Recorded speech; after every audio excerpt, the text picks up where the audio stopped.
আপনার সমস্যাটা কি একটু বিস্তারিত বলবেন? আসসালামু আলাইকুম। আমি মোহাম্মদ আসাদুল ইসলাম। আমার এক বন্ধু প্রবাসে থাকে।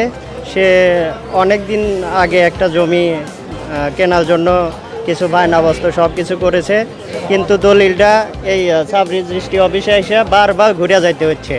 দাতারা অতি বিরক্ত হয়ে গেছে। প্রায় 3 সপ্তাহ আমরা যাতায়াত করছি। যাতায়াতের পরে আসা যাতায়াত বিভিন্ন ঝামেলার কারণে একজন হয়তো আসিয়া ঘুরে গেলে আর দ্বিতীয়বার আসতে চায় না। এই দ্বিধাদ্বন্দ্ব বিরক্তিকর অবস্থায় আমরা পড়ে গেছি। এখন আমাদের বিশেষভাবে অনুরোধ যে আমাদের একটা নিয়মিত অফিসার বা ছাড় দিলে আমরা এখানে দলিল করে দ্রুত পার করে এবং প্রয়োজনীয় কাজ সম্পন্ন করতে পারবো। আমাদের উপর মহলের কাছে একটাই আবেদন যে আমাদের যেন এখানে একটা নিয়মিত ছাড়ের ব্যবস্থা করে দেওয়া হয় এবং আমরা যেন সেটা সুফল পাই এবং আমরা আমাদের প্রয়োজন সঠিকভাবে মেটাতে পারি। জমি কেনা এবং বেচা এই দুইজনেরই প্রয়োজনের তাগিদেই করা হয়।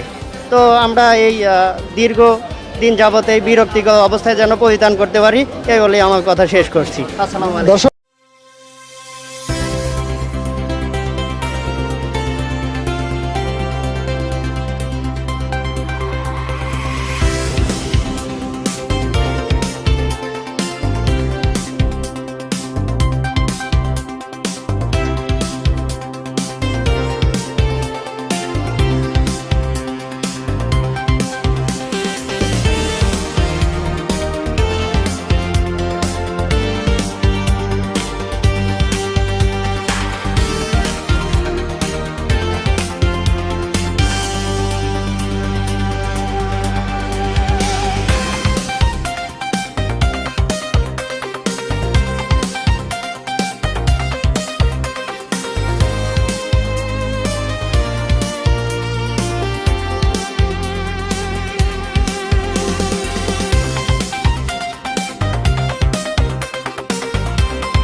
আমার বাড়ি বগুড়া জেলার শেরপুর উপজেলার সীমাবাড়ি নাকুয়া গ্রামে।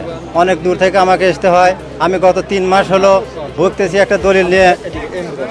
জমি এলাকায় টাকা পয়সা দিয়ে দিয়েছি, সে হয়তো আসতে পারে না, আবার আসলেও ওই আসতে পারে না, সাপ এসে আসতে পারে না। তার অবহেলার কারণে আমাদের দলিলটা হচ্ছে না। দেখেন আমার সামনে ইতিমধ্যে 3 থেকে 350 দলিল রয়ে গেছে। প্রতিদিন দলিল পাড়ি হয়, যদি আসে 11টা 12টায় আসে আবার লাঞ্চের সময় চলে যায়, আবার 4টার আগেই বন্ধ করে তালা দিতে চলে যায়।